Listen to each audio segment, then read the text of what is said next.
So you started your new maker business. The lights are on, the equipment is set up, your products are ready to go, and then you realize you have one massive problem: no customers. Now, without customers, your maker business obviously means nothing. So how do you find people that will actually buy your products immediately? I'm going to break down 5 popular and mostly free methods to bring your customers in so you can start making money right away. Let's dive in. So I haven't talked too much about my business past on this channel, but I'll divulge a couple of things here. I've had a few companies that I've built. The very first company I built, I was, 20, was a complete disaster for one reason only: I didn't know how to acquire customers. Now, when I built my second and third companies, which were software engineering companies, I built them big enough to sell. And that meant I really did kind of learn a few things from that first experience, and I understood how to get customers. And building a customer base is probably the hardest thing you're going to do, especially if you're a maker. This is not going to be one of those things you're probably good at initially. So you have to learn a few things. Now, I'm going to show you 5 common things. Now, these are fairly common as far as marketing goes, but I'm going to try to apply them to both our maker business and how I specifically used these as I built my current company. And hopefully you get a little bit out of this that kind of speeds you up and shortcuts some of those failures that I had when I started my first companies. Now, the first way to start building a customer base is something called cold contacting. And what that means is literally picking up the phone and phoning someone who probably doesn't want to talk to you, walking into a place of business and meeting somebody you've never met before and say, "I have something to sell. Are you interested in buying this?" Now, if this sounds terrifying and very difficult, it is. Typically, people who are very good at cold contacting can convert 2% of the conversations they have into an actual customer. So it's depressingly difficult. Sadly, this is the method you're probably going to start with because you don't have a presence already. You don't have any customers. So you're going to be doing some cold calling initially to get at least that first customer.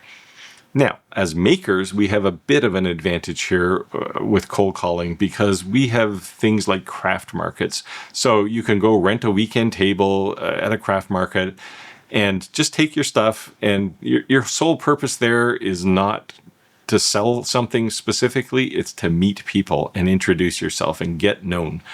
And that gives you a huge opportunity because they came to this market for that purpose, to meet people and potentially buy something, but they don't know who you are yet. So you've got an opportunity to haul them in as they walk past your table and say, "Hey, look, I've got some amazing stuff here. I can build custom things too if you really want something like that." So the conversion rate for that would probably go to maybe 5%. Again, it's not really about making profit yet. It's just about getting known and selling to that first couple of customers. So let's take this notion of cold contact one step further just to get some clarification with an example.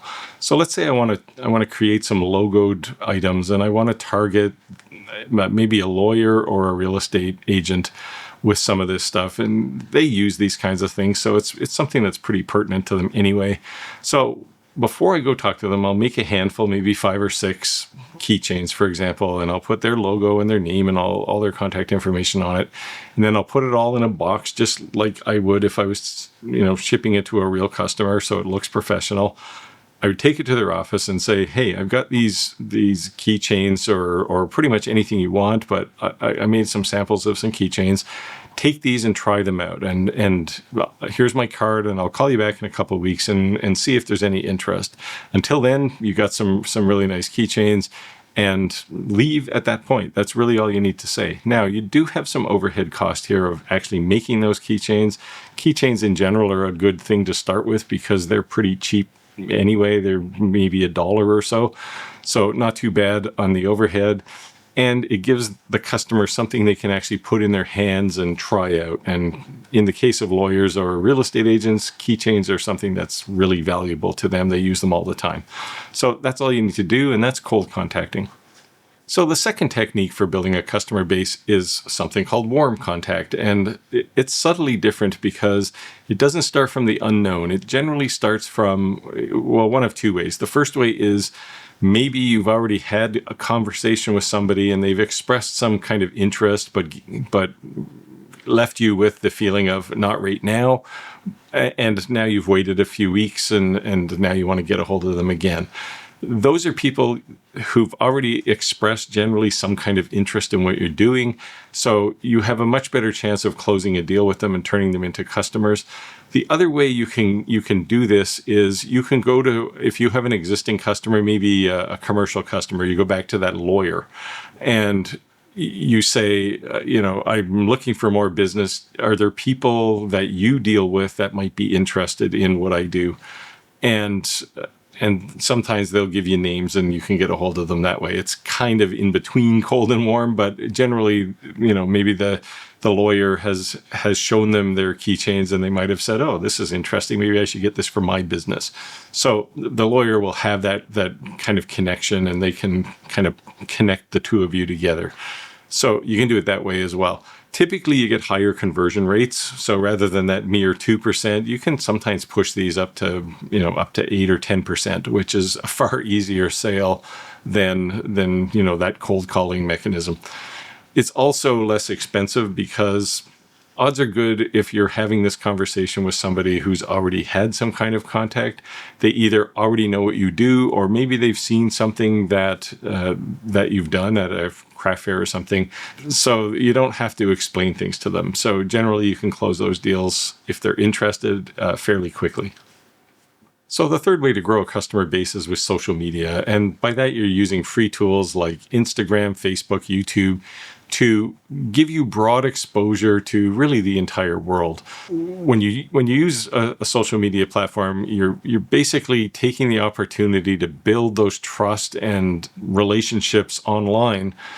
So while it's far less personal, you can actually reach a lot more people in a lot less time.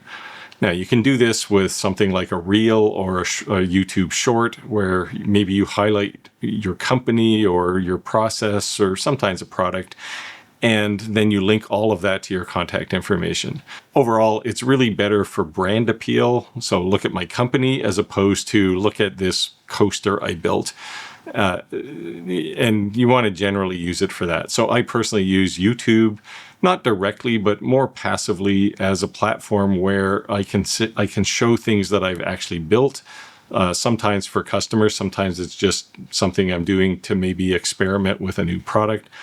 And then I can show that as a video. And I get lots of people who will reach out to me and say, hey, I saw this video where you built this thing and I want one of those. Or I want something like that. Can you build this other thing instead? So that's really all it is. It's really just a way to kind of put up your hand and wave and say, hey, my company's over here. And that has amazing dividends when it comes to getting exposure for your brand and your company. So the fourth technique for growing your customer base is my personal favorite, and I use it almost exclusively now. And that's referrals. Now, the downside of referrals is it already requires you to have a fairly rich customer base because it relies on those customers recommending you to other people.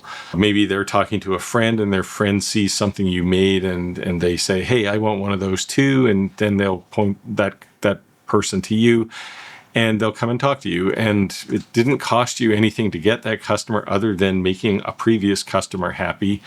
And they come to you with kind of a built-in trust. The trust that your past customer already had is kind of transferred to them. And that means that when they come to you and you build something for them, the conversion rate to turn them into a customer is way higher. It's probably something close to 100% because they trust their friend, which means they trust you. And customers that were referred to you, if you make something for them and they're happy, they came to you with built-in loyalty, again, transferred from whoever referred to them. So they're more likely to also come back to you with repeat business without too much difficulty. As I mentioned, this is the way I tend to do things. And I spend so much time making every single customer happy, and this is why. The fifth and final technique for building a customer base is paid advertising. And if alarm bells aren't going off already, they should be. because it's got paid right in the name, which means there's money here, a lot of money potentially. Essentially, what you're doing with paid advertising is you're contracting someone else to do your sales job for you. That could be Google with AdSense, or it could be a person. Now, the advantage is it frees up a ton of your time.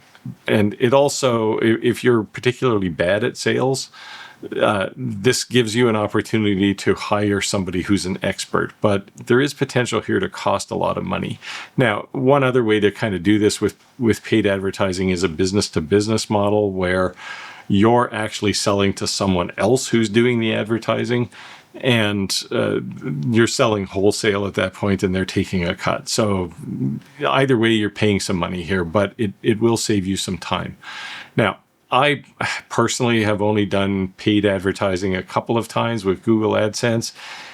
I found it very expensive. $500 or $600 doesn't go very far in the advertising world, but it did attract some new customers, which was good. But in the end, when I closed deals, by the time I did the math, I had basically broken even on some of the things that I was making. So your mileage may vary, but it's one of those things. Maybe when you're much bigger and you have no time and lots of revenue, paid advertising might be the way to go.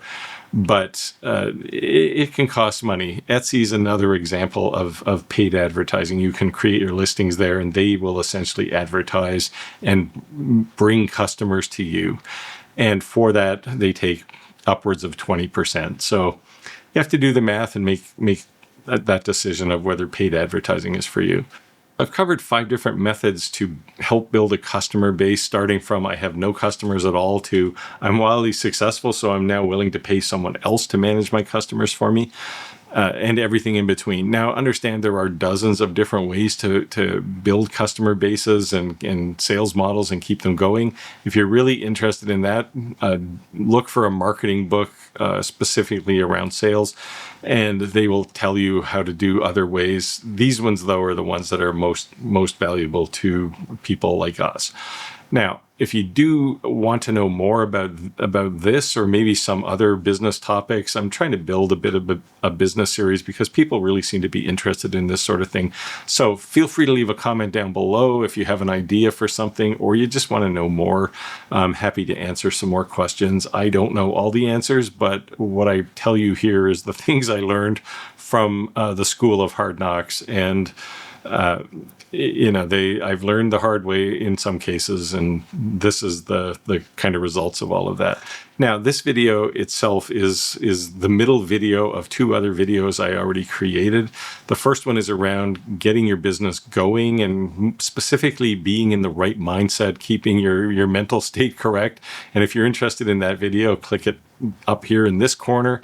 And this video is the middle. And then once you lock down some customers and you're trying to negotiate some deals and prices without having the customer try and whittle you down to zero, then click this video up here and learn how to set customer expectation without having to negotiate prices.